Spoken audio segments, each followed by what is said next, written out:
So today's daf is daf Tez Zayin, and we're up to Gufa, which is 3 lines down from the top.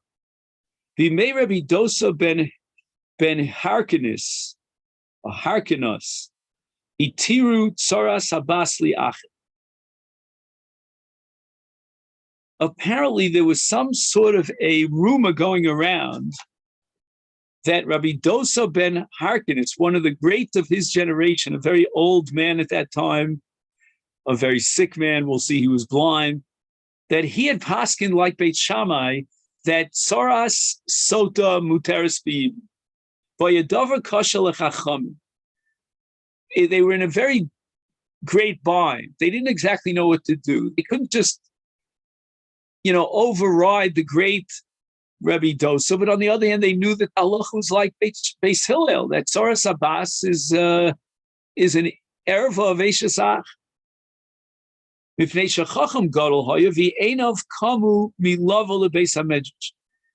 was not only a great scholar, Rabbi Dosa, but on top of that, he was blind, and he would not come into the Beis Medrash. So they couldn't even ask him and investigate why he paskined like Beit Shammai. Amru. So the Chacham turned to the greats of that generation, the Beis Medrash. Mi yelech v'yodiu. Is there anyone who's willing to volunteer, step forward, and visit Rabbi Dosa in his house and tell him that, look, you can't paskin like Beit Shammai. The halacha has been accepted and codified like Beis Hillel. Amar lahem Rabbi Yoshua Aniel. Rabbi Yoshua was the first, apparently the elder of the statesmen of the group. He volunteered to go. V'achrav, and after Rabbi Yoshua got up and said, I'm willing to go. Is me, who else would go with him? Rabbi Elazar ben Azariah. Who else would go with him? The Achrav, me, Rabbi Akiva. So he's got 3 great scholars, the great Tanoim of that generation, that are all accompanying each other to go as a group in front of Rabbi Dosa. Holchu v'yomdu al Pesach Beiso, nichnaso shvachaso, shivchaso, Omer lo Rebbe Chachma Yisrael bo'en etzlecha. So the shivcha comes to the door. She recognized the Chachma Yisrael. She tells Rabbi Dosa, and Rabbi Dosa and Omer lo yikonsu v'nichnasu. Let them come in. Tfasol Rabbi Yoshua. Rabbi Dosa grabs onto Rabbi Yoshua. He was apparently closest. And Hoshivu al Mita Shel Zav. He put him down on a bed that was golden. Again, the Mefarshim say this is all symbolic, metaphoric. Omar lo. Rabbi Yoshua turns to Rabbi Dosa and he says, Rabbi, Emor letalmidcha acher v'yeshev. There's another Talmud of yours here. Tell him to sit down. Omar lo mihu. Again, Rabbi Dosa is blind. Who is it? Rabbi Elazar ben Azariah. Omar, Rabbi Dosa declares, V'yeshlo ben Lazariah chavereinu. I know his father Azariah. He's like a contemporary of mine. And he has a son named Rabbi Elazar who became such a gadol. Kara olav. Rabbi Dosa quotes a pasuk to describe Rabbi Elazar. A mikra zed nar hayisi the gamza kanti v'lora isi tzadik nesav v'zara makishloch. A pasuk in Tehillim. Nar hayisi is a reference to the time period of Azariah. Gamza kanti, the time period of Rabbi Elazar and Azariah. V'lora isi tzadik nesav. Azariah was a very wealthy person, and his children inherited his wealth, and they too were wealthy. Tfaso, Rabbi Dosa grabs onto Rabbi Elazar ben Azariah, Shiva al Mita Shel Zav. Amalo Rabbi Yeshua, Rabbi Dosa, Rebbe, and Marla Talmidcha Acher. You have another Talmud who's here, the Yeshev. Amalo Mihu, who is this other Talmud? Rabbi Yeshua says Akiva ben Yosef. Amalo, Rabbi Dosa says to Rabbi Akiva, Atahu Akiva ben Yosef sheshimcha holich misofa olav yad sofo. Are you the famous Rabbi Akiva with the great reputation? Everybody knows about you. You're the great scholar. And it's chilu misavim osa b'halachos. they began to distract Rabbi Dosa by asking him different questions in different areas of halacha. Ad shehigiu, sort of like kilachar yad, they mentioned the issue of tzaras habas. Omrulei tzaras habas ma'u. How do we paskin regarding tzaras erva? Omrulehen Rabbi Dosa responds, machlokes beis Hillel beis Shammai. Alocha k'divrei mi. Omrulehen alocha k'beis Hillel. Omrulei v'alo b'shimcha omru. There's a rumor going around in your name that alocha k'beis Shammai. Omrulehen, says Rabbi Dosa, wait a minute. When you heard such a rumor, what did you hear? Did you hear the son of Dosa? Shamatem? Oh, did you hear the name Dosa?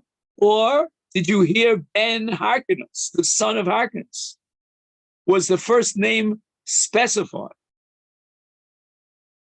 Omule, Chai Rebbe, we have to take an oath. We're telling you the truth. Stam Shaman. We only heard the word Harkinus, Ben Harkinus.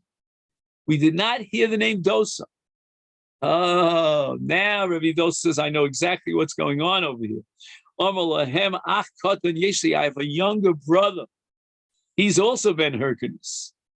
Ubechar Satanhu.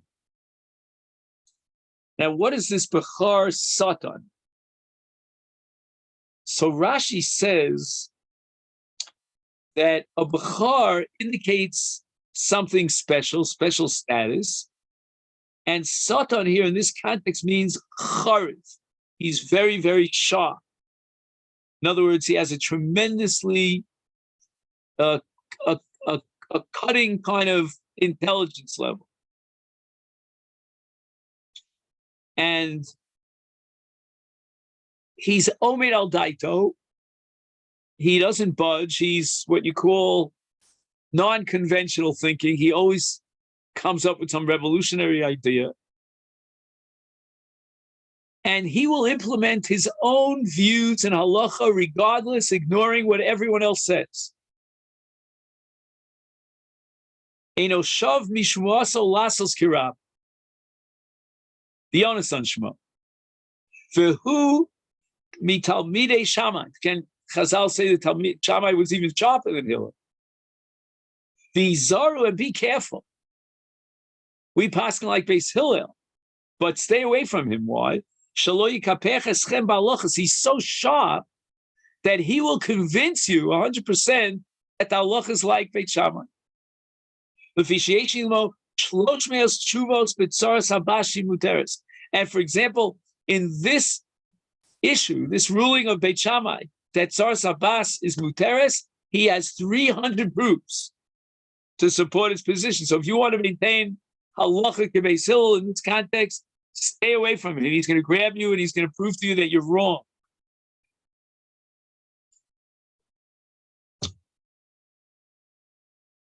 Aval, says Rabbi Dosa, Meid ani alai shamayim v'aretz shal midocha zo yoshav Chagai hanavi v'yomer shlosha dvarim tzaras Abbas hasura. I will take an oath that Chagai hanavi, again, not b'toras nevuah, but as a scholar, he brought down a tradition, and I can testify it in the name of the heavens and the earth, that Chagai hanavi transmitted 3 halachas, the first of which is Tzaras Abbas Asura, like Beis Hillel. Furthermore, what were the other 2 rulings that Chagai brought down? Amon u'Moav ma'asrim ma'aser ani b'shvius. So this requires a little bit of an introduction.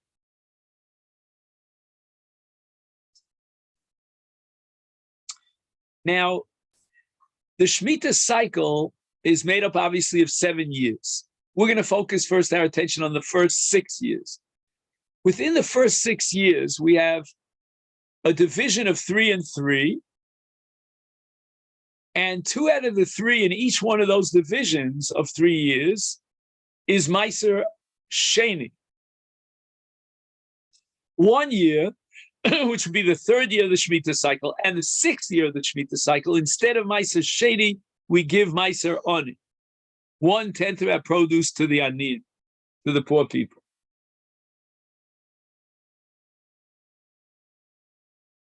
Now, what happens on the seventh year? On the seventh year, all of our growth, all of our vegetation, fruits, vegetables, and grains are all hefker. And if there's hefker, then there's no din of masa. Now, that's good for some of the aniyim, but it's not always good for all the aniyim, because a lot of the aniyim depended upon masa. And now comes the Shemitah year, and there's no masa. But the Torah says that Shvius is hefker, so there's no masa. All that applies in Eretz Yisrael,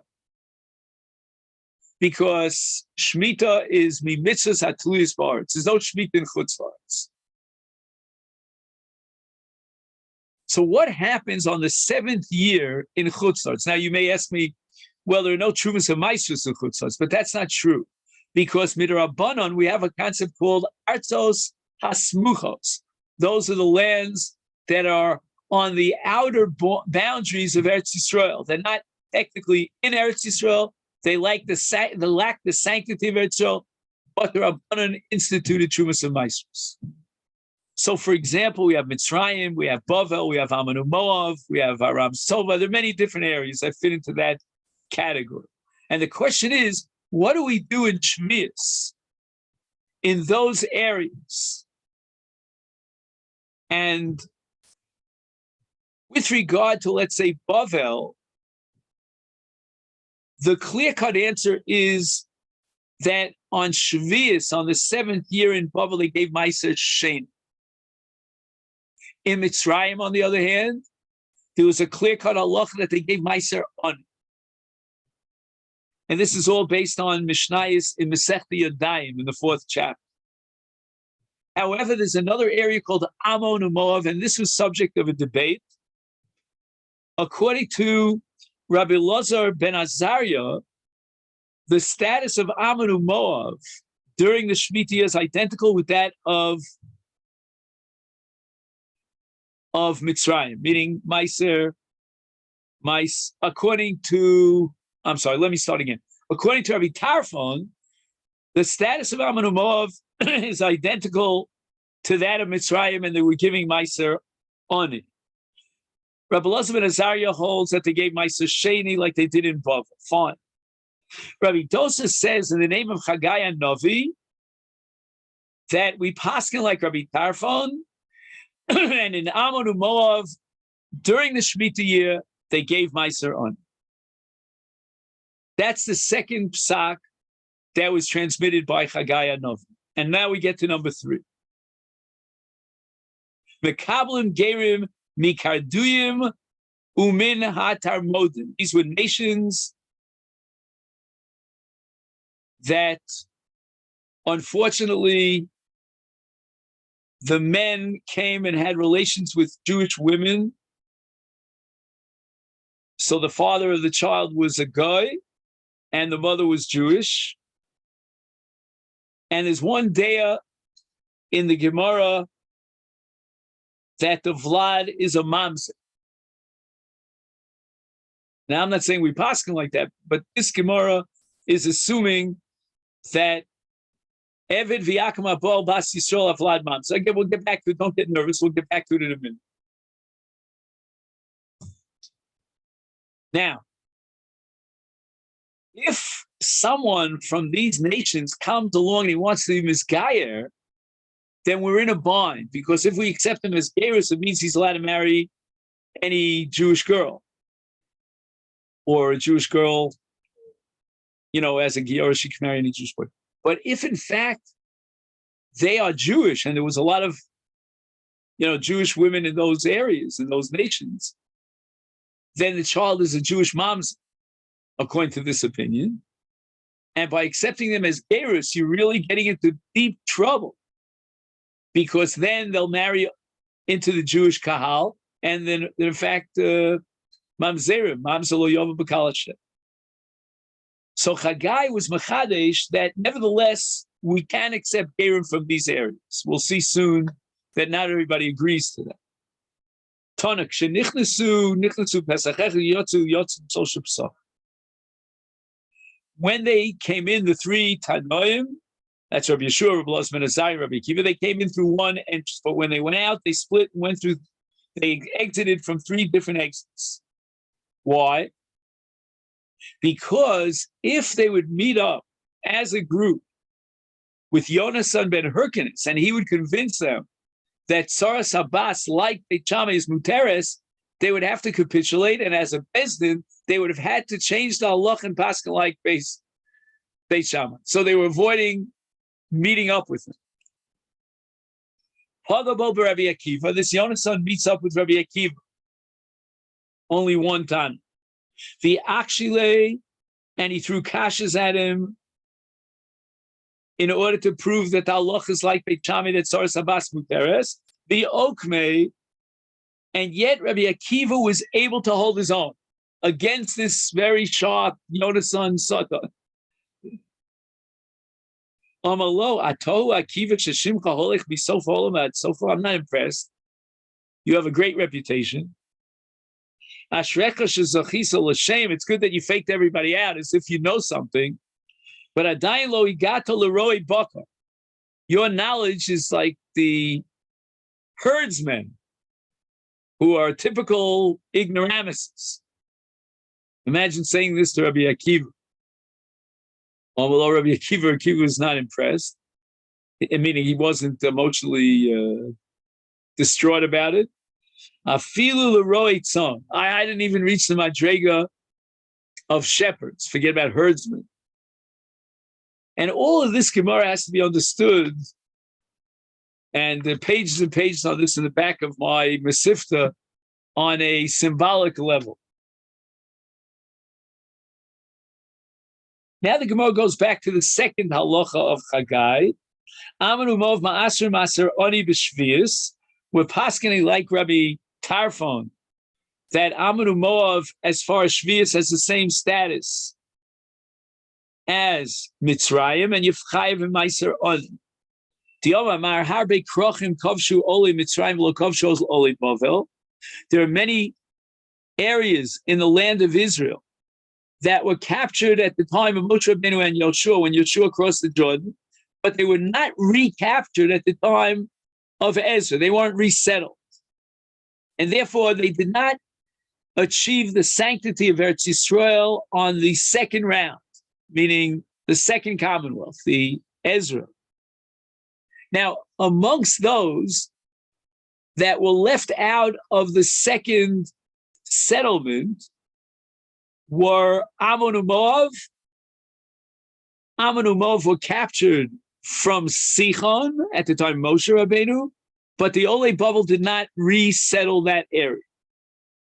And we paskin Kiddush Rishon Kiddush L'Shaita V'lo Kiddush L'Asiv. The original Kiddush, the sanctification of the land of Israel at the hands of Yoshua when he conquered the land, is only L'Shaita V'lo L'Asiv. So after Golus, with the destruction of the first Beis Hamikdash, the Kedushas Eretz Yisrael was removed as far as Trumas and Maasros are concerned.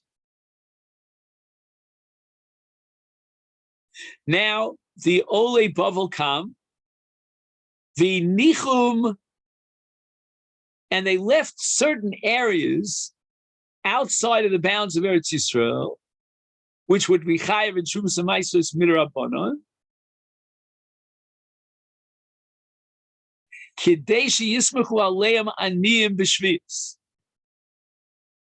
In other words, they gave these areas the halacha of Maser so that they would rely on this Maser and support themselves, the Aniyim. The Eretz Yisrael no hegesh shviyas after zman etzev al kein ein nogim bo be'os shana matnas aniyim.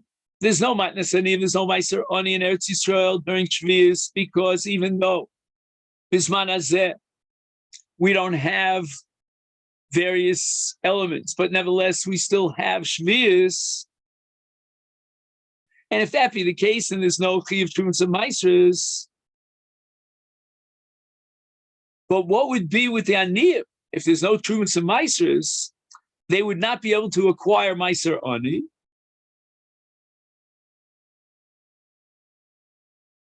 Well, kids who therefore they didn't sanctify akracham elu b'kedushas Eretz Yisrael on Shvius, they did not give it the din of Eretz Yisrael mirabanan, because then it would be hefker, there'd be no meiser ani, and that's the way the aniyim of Eretz Yisrael could support themselves. And this explains the tradition of Chagei Hanovi that we paskin, that in these areas during Shvius there's Meiser Ani and not Meiser Sheni. Meiser Sheni is not going to help the Aniyim. If we want to help the Aniyim, then it's got to be Meiser Ani. That's Rav Tarf. Now we go to the third halacha of Chagai. Umekablim gerim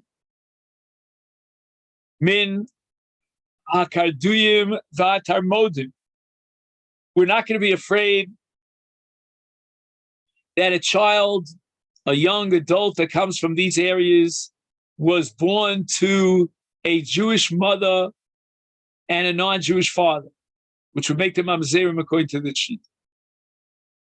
So where's Eini Vatani Rami Bar Yechezkel Eimekam Gerim Min HaKarduyim Omer Avashi Kartuyim Itmar. We don't accept Gerim from Kartuyim. That has nothing to do with Karduyim. They're two different places. We assume in the case of Kartuyim that there's an admixture of non-Jewish blood with Jewish women, and the child therefore would be a mamzer. Ika Diamri. We have another version of this entire sugya. Tani Rami Bar Yechezkel Ein Mekablim Gerim Min HaKartuyim. My love, shouldn't we assume Hainu Kartuyim, Hainu Kartuyim? This is one nation, but they have two different names. Amar Avashi lo, Kartuye l'chud v'Karduye l'chud. Uked Amri inshi Kartuye psile. But as far as Kardume is concerned, we assume that they're definitely Nachrim. There's no Chashash Mamzerus, and if they convert, then we can accept their conversion, and that's Chagai Hanovi's Psach. Rabbi Yochanan v'Savaya, it's a name of someone, the Amrit Shavaya, they agree that Ein Mekablim Gerim Min HaTarmodim. In Tarmod, we have to worry that these are Yisraelim Mamzerim. So the Gemara now is going to present a contradiction of two statements of Rabbi Yochanan. The first one we saw that we don't accept Gerim from Tarmodim. But v'chi umi amar Rabbi Yochanan hachi, I'm going to prove to you from a different statement of Rabbi Yochanan that he didn't hold that way. But tonight we have a mission in Nida Daf Nun Vavam in Beis. The Chachamim, when they made a gzeira on Ksamim, that if a woman finds a stain of dam on her beged, she's tmeya.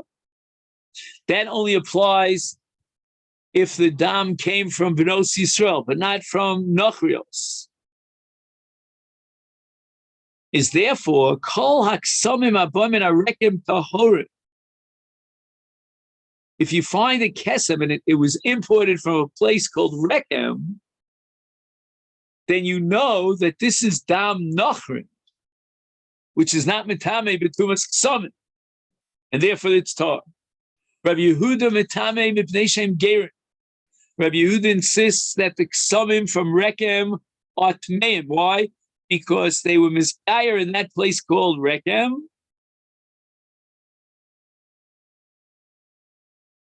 And they are therefore included in the Gzeres Chachamim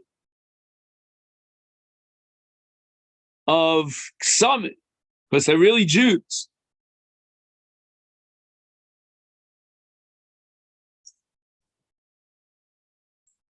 So this is a case, not like we said before, of a male guy who had a relationship with a female Jewess. No, that's not the case. It's just that there were Gerim that came from Rekem, and therefore we have to worry about the Ksamim. Utoim mi bein ha'ovdei kochavim, and therefore tahor. Toim means that even though they were miskayer, they eventually went off the derech, but they're still technically Israeli. If you find a kesem, however, in a place where there are no gerim, it's only ovdei kochavim, then the kesem is taught.